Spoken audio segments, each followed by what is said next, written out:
If there ever was a story in rock and roll that was worthy of a VH1 Behind the Music, it's the story of Ronnie Spector.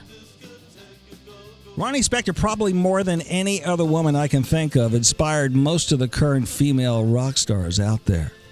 In the 60s, her band, the Ronnets, had hit after hit, including Be My Baby, Baby I Love You, Walking in the Rain, many others. Her Christmas classics like Sleigh Ride, Frosty the Snowman, Santa Claus is Coming to Town, these are favorites internationally. She toured with the Rolling Stones. She introduced the Beatles to America.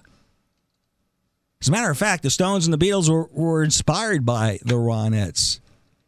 And she definitely rocked. She recorded with Jimi Hendrix and Bruce Springsteen and Alice Cooper. She recorded Eddie Money's biggest hit of all time, a great song, Take Me Home Tonight, one of his biggest hits, I think, if not his biggest.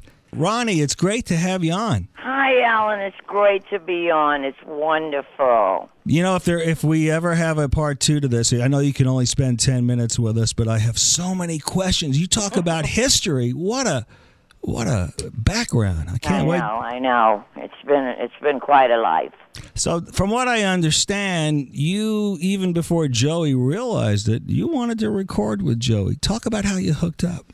Well, you know what? When in the 80s, when the Ramones were really like doing their thing, I wanted to meet the Ramones, and Joey called me one night. This is like in the 80s when Baby I Love You, which was one of my hits, the Ramones recorded. And right. I went down to the studio, and I met Joey, this tall, slender, good-looking guy, and he was hot then. He's hot now. He's the best writer around. I can go on all night, Allan, about my favorite guy, Joey Ramone. He's just incredible. Huh. Thanks, Ronnie. Ronnie, you can go on all night. He really, really is, and I hooked up with him about 2 years ago. I heard he was down at this club in New York City. I called him up at his house the next day. I said, meet me downtown. We sat at this table, and we started to talk, a little nightclub spot in New York. And then Daniel Ray came in, and Jonathan, my manager, and we all sat around in this little nightclub, dark, and we just started talking. And then we started collaborating, and it was like the first time in my career that I had something to do with something, I had something to do with the record, I had something to do with the sleeve, I had something to do with some of the writing. It was the most incredible thing for me, a girl group from the 60s, to meet up with Joey and Daniel in the 90s and just sit in a nightclub. Because you had so little control back when you had all those hits, didn't you? Oh, I don't think anyone in the 60s, especially if you were a girl group or a girl, had too much to do with what went on, You just sort of listened, and if they told you to sing a song, that's what you did, And now to be with Joey and Jonathan and Daniel, it's just it's like the highest I've ever been in my career, because I, for once, have a chance to collaborate and talk about things and say what I think and how we should end a song, and it's just like the best feeling I've had in my 35 years in being in the business. Well, it feels like it. It's a great CD. It's actually an EP. It's just 5 songs, and Joey sings background on one of the cuts. He sings as a duet with Bye Bye Baby. Yes. Unbelievable. I really liked it. And the good thing about it is when you listen to the first cut, you immediately like it. And we're going to play it in just a little bit on the air. Thanks, Al. Joey, put your 2 cents into this little introduction between you two. Well, I love working with Ronnie. Ronnie's the original, the original bad girl, and she inspired like all the the women and all the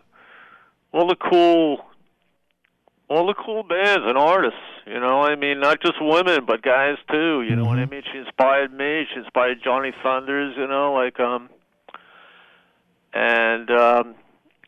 Johnny Thunders came to see my show in the 70s, and he cried throughout my entire show, Allan. And I was like, I was amazed because I didn't know who he was. And then here it is, 20 some odd years later, Johnny's no longer with us, and here I am singing his song. it's like the most amazing thing, It's like so weird. Yeah. Kind of a little psychic connections. Yeah, there's a real psychic connection to this record. I feel like it's like instant karma or something. It's like, what? It's like so amazing, my career and Joey's career. I read that you actually brought men to orgasm while they were watching you in the audience. No, seriously. Yeah. I Very read messy. that. I do that a lot. I can't you are hot. And Madonna, Courtney Love, they all really give you credit for the inspiration for that bad girl attitude. I feel I just sort of paved the way for a lot of women, that that didn't think they could wear dresses short or mini dresses and long hair and just dance and do what they wanted to do. And I paved the way for a lot of women to do that. We're talking to the legendary, and I hate using that, it makes you sound old, but, it's a rock icon, female rocker, Ronnie Spector and Joey Ramone. Keep those calls coming at 1-800-ROCK-TALK. We'll get to them shortly. Tell us how you hooked up with Jimi Hendrix. Jimmy actually called me. I was in New York. I was just here with my little baby. And I was in New York, and my sister was actually over at Jimmy's house. And she called me up and said, you got to come over here. He wants you to sing on his record. And I actually went over to Jimmy's house, and we all got into my little Camaro, and we went over to this Electric Lady. I'll never forget it. And we just started singing. And I used to sing with Jimmy in the 60s when he was just a house band at this place called Undine's on 59th Street, where Bob Dylan used to come in, and of course the Beatles and the Rolling Stones. I brought them there because this is before the Rolling Stones were even known. They just came to America and slept on my living room floor.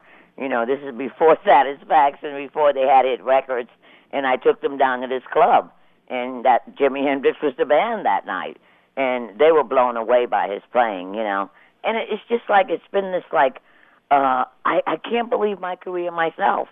I look back at all the people that not only maybe I didn't influence them, but just that I've been around, and I'm amazed. I'm looking now at with Keith Richards. Last year we did a thing at Life at this club in New York. Yeah, I heard about that. It was amazing. It was like I hadn't seen him for maybe 10, 15 years. And he had a vacation scheduled. He changed his plans to fly into New York to do your Christmas special. And he let the whole audience know, this is the girl that showed me New York City. And I really did. And the Beatles, too. You showed them New York City. Yeah.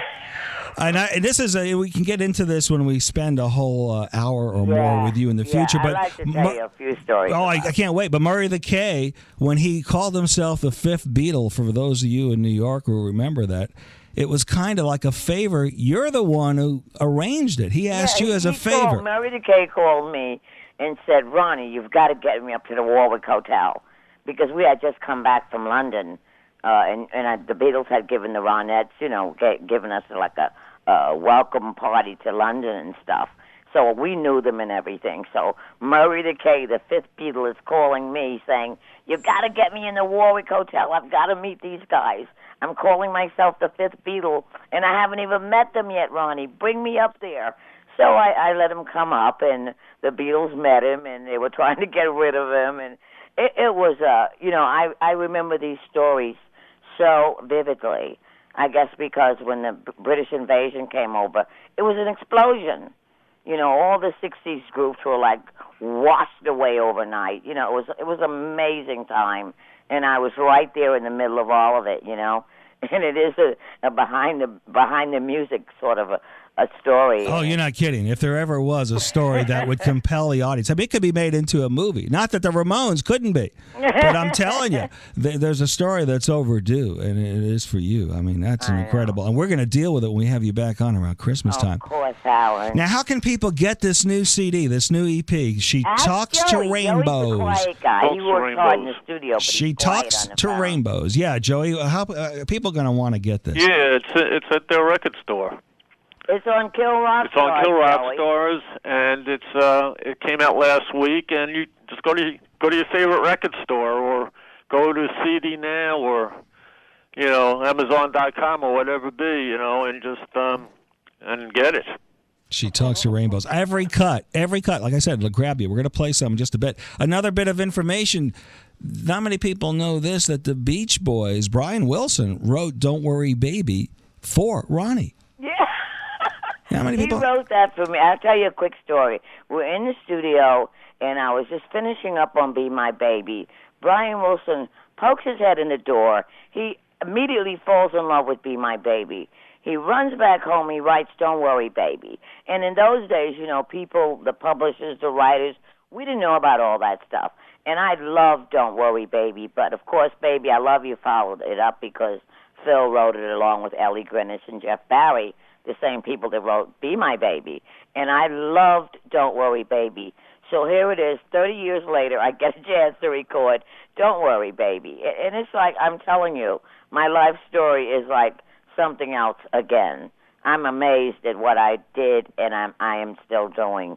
It just amazes me that I'm still around, still happening, and still getting the crowd to their feet. And they're loving me, I'm loving them, and the energy and the sweat and the sex and the...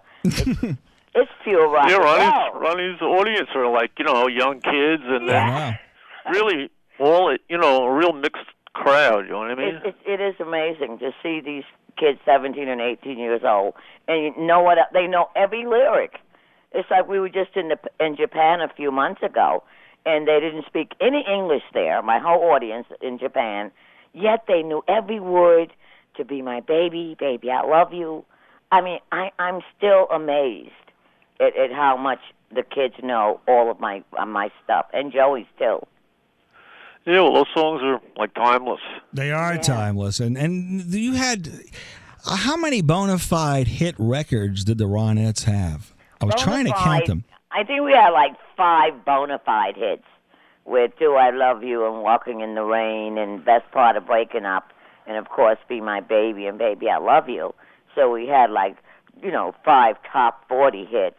And then we had a few like Born to Be Together, Is This What I Get for Loving You, and the Beatles came along, So I don't think people heard too much of any American group after that. Well, Ronnie, I'm going to play. Let's get right into this title track. It's a Ramone song that Joey wrote. She Talks to Rainbows title track. Yeah. And Ronnie, I want to have you back on the show, and we're going to get into detail. I love it, Allan. I'd love to be back. All right, this is the new one we're talking about. Joey, you hang on. Keep the calls coming at 1-800-ROCK-TALK. Listen to this. Bye, Allan.